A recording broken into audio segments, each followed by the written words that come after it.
સર્વેને જય શ્રી કૃષ્ણ. આજે આપણે જાણીશું મુનિવ્રત કરવાની વિધિ અને મહાત્મ્ય. આ વ્રત ગમે તે દિવસે કરી શકાય છે. કેટલાક લોકો આ વ્રત શ્રાવણ માસમાં પણ કરે છે.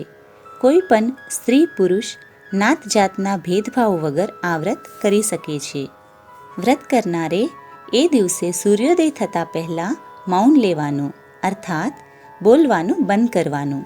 મનમાં ઈષ્ટદેવનો જાપ થઈ શકે પણ મોટેથી બોલાય નહીં. સાંજના સૂરજ જ્યારે આથમે અને આકાશમાં તારાઓ ટમટમતા દેખાય ત્યારે મૌન વ્રત છોડવાનું.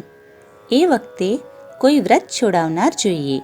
વ્રત છોડાવનારને આ પંક્તિ બોલવી: ઝાલર વાગે ઢોલ વાગે, અંટ વાગે ઘંટ વાગે, મુનિવાડા તારા ઉગ્યા, મુનિઓના મૌન છૂટ્યા, બોલો મુનિ રામ રામ. આ સાંભળ્યા પછી મૌન છોડવું. એ વખતે સૌ પ્રથમ રામનો ઉચ્ચાર કરવો, ત્યાર પછી જમવા બેસવું. આ વ્રતનો મહિમા અપરંપાર છે. અઠવાડિયામાં ફક્ત એક જ દિવસ મૌન પાળવામાં આવે તો મનુષ્યનું બળ અને બુદ્ધિ વધે છે. તેના આત્માને પરમ શાંતિનો અનુભવ થાય છે.